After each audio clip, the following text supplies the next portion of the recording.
Hi everyone, it's Deborah. Welcome back. Today I'm doing another video where I want to change up how pattern papers can be used. So again, I'm using some 8x8 Tim Holtz pattern paper, double-sided, and I have just cut it into randomly sized strips. So I've got some smaller bits and some thicker bits here. You can see those differences. And I've just cut 5 or 6 sheets up. I haven't used every one of the all of the sheet, just some of it. And I've got some index cards. And I just thought that I'd have a play and see what I can come up with these strips. Now, I guess this is a bit like quilting. In fact, I've made a quilt like this, which is one of the things I wanted to show you. And it is one of the quilt as you go methods that I use when I actually have a quilt on my bed that is done with this sort of a technique. Only I'm just doing some stuff with paper. So the first step is to put some glue on my index card, and then I'm just going to start laying it across, making sure that when I do so that I have got it to each of the different edges, the top and the side and the bottom edge. And also that I am varying what's going on where. I'll do this one here actually. So I'm varying the width and also the pattern. Now when I put it on, as I said, I have to make sure that this top corner is up the top of that, because if not, it's not going to cut off properly. So when you do the same when you're quilting, you have to make sure that when you trim it up, that you've got the correct thing. Now I've got this, maybe I'll throw this blue and red one in. Lovely paper, that one. And then I'll see what else I've got. What's on this one? This is the back of that one, or the front, depending on which bit you like. Now that's probably no good, because that only leaves a tiny little bit on the end, and I don't want to have a tiny little bit on the end like that. I need to make sure that I've got enough, so when I put this end piece on, it will actually be to the end of the paper. So I think I'll do this piece here. And that's all I'm doing with that. And then I'm going to turn it over. And now I'm going to clip it. So I'll start by clipping the side that's got the most weight on it, which is this one here. And just cut it around the edge. We'll see what we get at the end of the day doing it this way. So I'll just chop this. And that's why you have to make sure that the top point is outside the card, because otherwise when you cut it off, you're going to have a gap there, and you don't want to be able to see that gap. Just chop this bit here. And there you go. That is the finished product.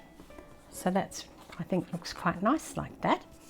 And I will just ink those edges. Now, I'm using these system cards, or whatever you want to call them, index cards, because I've got so many of them and I really need to start using them up. Plus, when I'm doing this, like a journaling spot for my journals, and I've just got to stick this down now because it's not quite stuck down. Got a bit skimpy on the glue on this little bit here. So when I'm doing my journals, it gives me a place to journal on the back of it. I'm just going to clip the edges to form a tag shape. And I think that if I do these, like I've got another one here, and I've got all these leftovers, and I'm wondering if I use it in the correct way, if that will be enough to do another one. Let's put a bit more glue on this time. So the shorter pieces, they need to come to the ends of the paper. So maybe here, and then these longer pieces, they need to go through the middle of the paper like that, because otherwise you're not going to have enough to cover all the way through to the to each side. So if I put this one here, and then this, and all I'm doing really is just pushing them so that they're nice and close and well tucked into each other. This one down, do the other side of that one so I get some variety, and then this one, and then I'm going to have that little bit left over, but you know what, I'm not going to worry about that because that's going to be the top of my tag. There you go. Now flip it over and trim it off. Trim it around the bottom here. And then of course just ink your edges if that's what you want to do. But I like to ink my edges actually. It's raining again today. We've had endless rain and it's still raining again. So now I'm just going to measure and look where that is and clip that. And there you go. I've got another tag. It's quite pretty, isn't it? So I've got two made out of those strips that I just used. And I've got all of these strips. So I'm going to try a different technique this time. Not just have them like that. But I think that that's quite nice in terms of using up some pattern paper and mixing it up a bit so you get a bit of difference and it's not just using the same old pattern paper over and over again and cutting a tag out of it. So with these ones, again, I have a system card and I wondered what else I could do.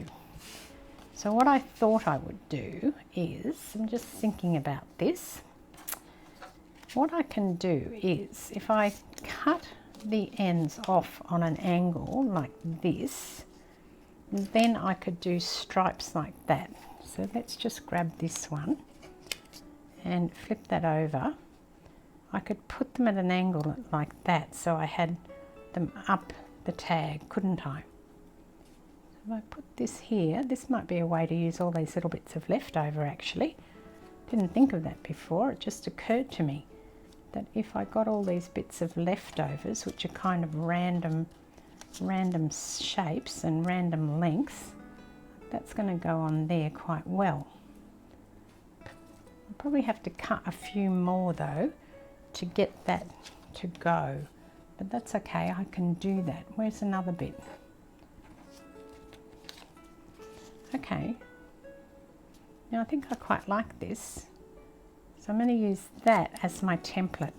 Put it here and just, if I can get it to sit where I want it to sit, butting it up there and then using that as a template to cut down to get that same angle that I've got there. And then I can put this one here and this one here.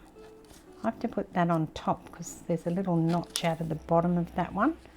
So if I put that on top and then put this one, I think that might look all right, you know. Okay, I'll try that again with some others. So again, just using this as my template. I'd like them all to have that same sort of angle. And then if I wanted to, see, I can just turn it up the other way to get that other angle.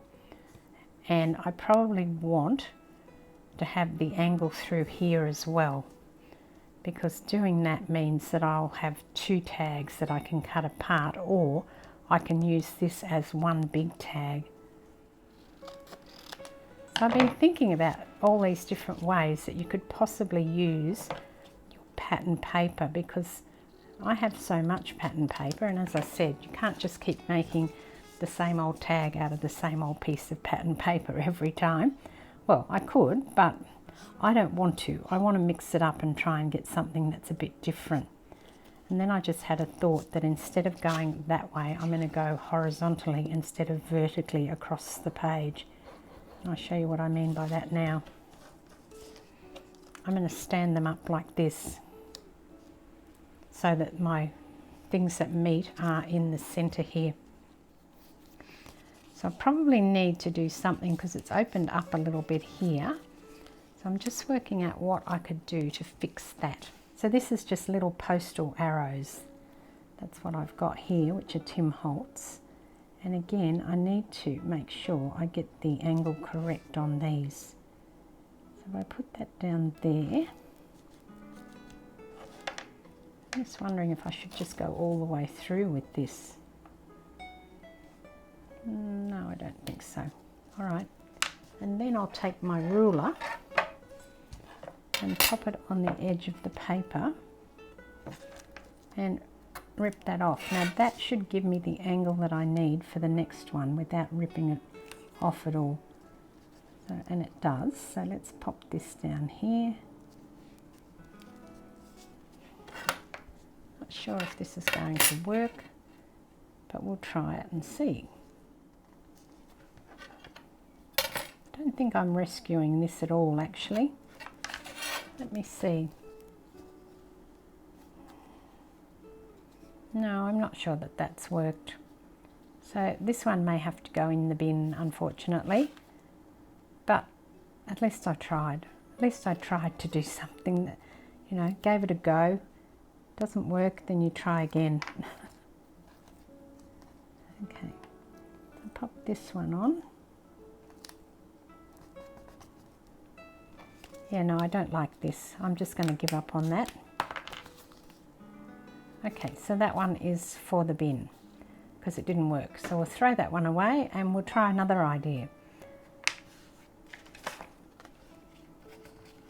At least the first idea worked. Let's try something else now. So all I'm doing here is just standing them up. So I'm putting them on. This one I'm going to take up further. Make sure the bottom's nice and even. And then I've got this one here which can come down here.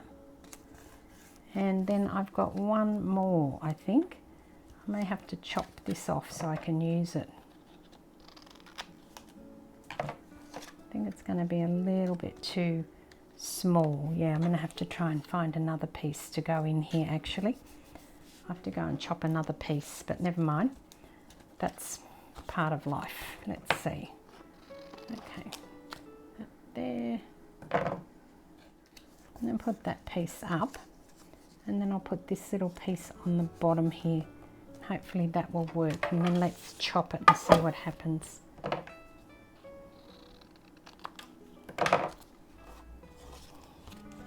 I'll start by taking this white edge off.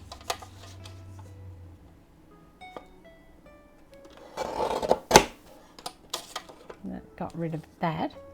And then I think I'm going to chop it in about here. Let's see. Maybe I'll chop it here. I think I want some of that blue on there.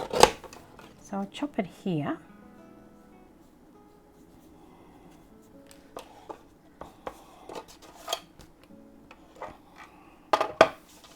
And I'm going to chop this down a little bit too. Just take a tiny piece off the end there. I think I'm going to chop this off too. I'm not sure I'm happy with that.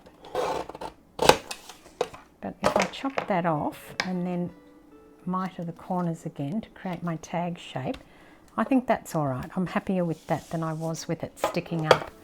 I thought that the little soldiers sticking up would look good, but they don't. And this is all about experimenting. So that's why I've just decided that I will chop that off. Now, I think I'll just take the corners off this one too. So that's the other bit.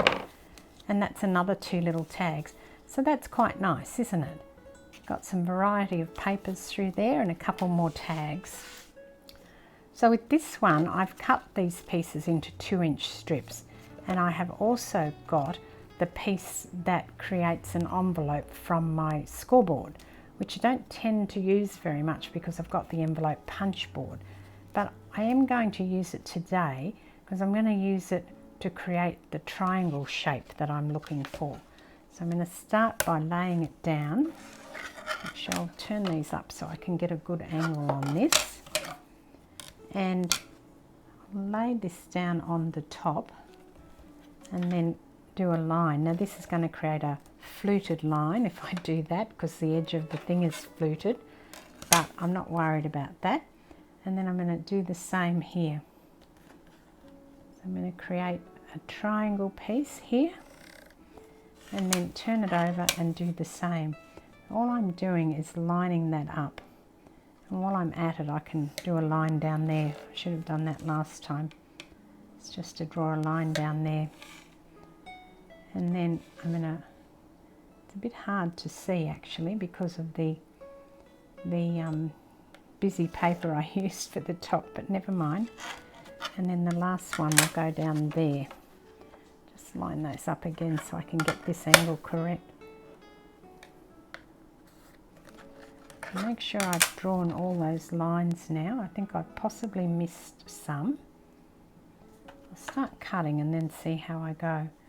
I think I do need one here. Yep, I have missed one through here.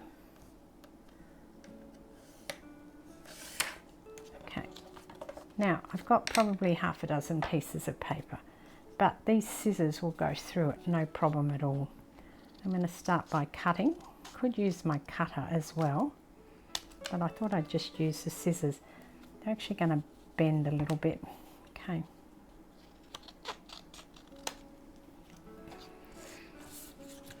Now I'm going to cut this out.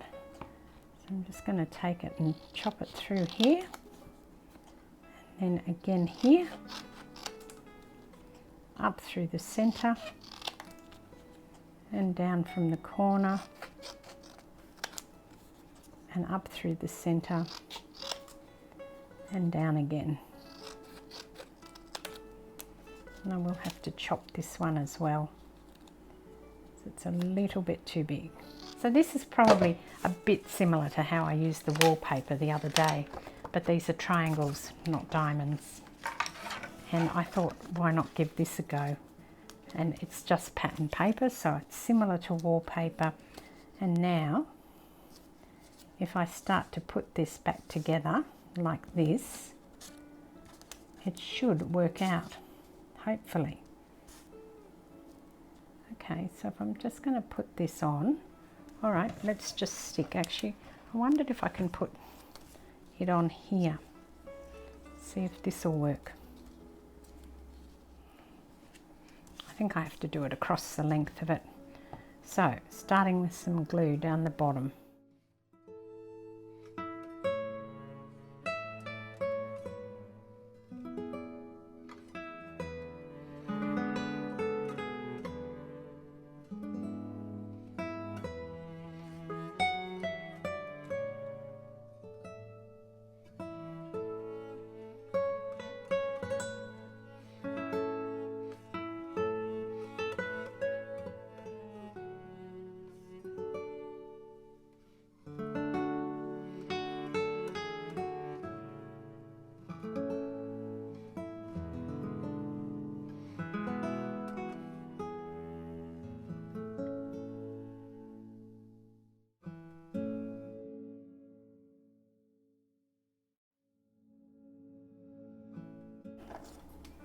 And then I've got a big card like that, or I can chop it in half, or not quite in half. Maybe I'll chop it randomly like here.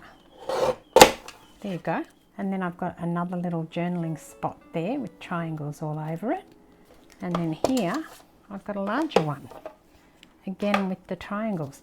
Now it does seem to move, but remember that these are just a base. So I'll now go and put some more stuff on top, and you can see how this will come together to look quite lovely.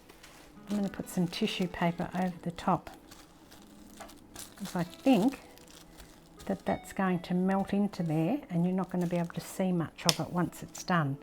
I'll give it a go, because I don't want to ruin or remove the background, not ruin it, but remove that background that I've just spent that time doing. But I think if I put this on here and then put some matte medium over the top like you do, and really push that in,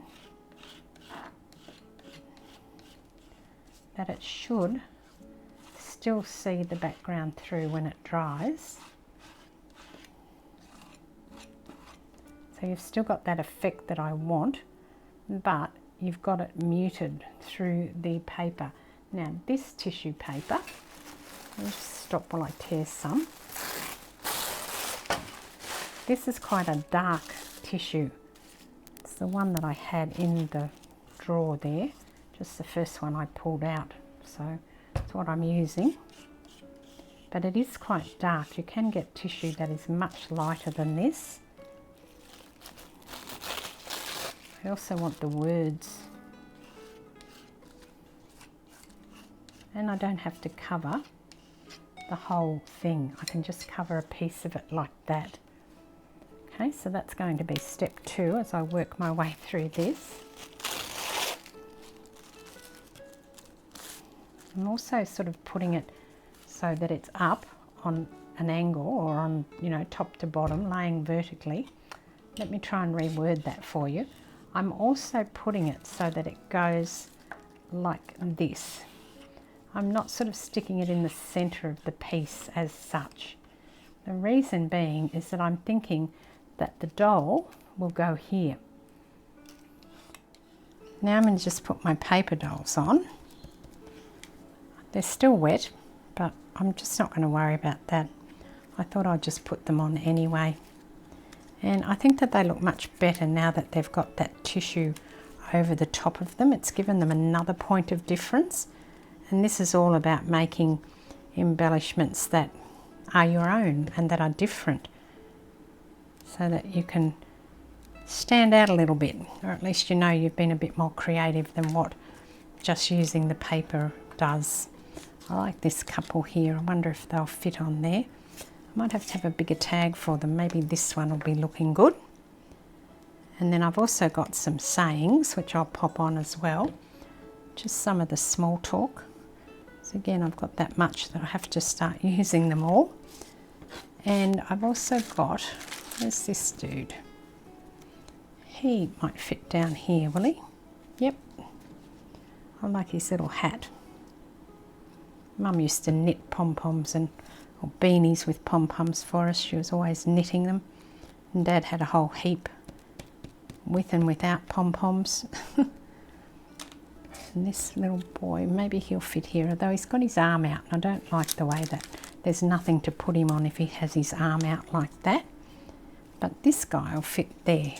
He might be a tiny bit small. I still think he'll work okay though if I put him down here. I'm going to use this on the wedding couple. Of course, it says I love us.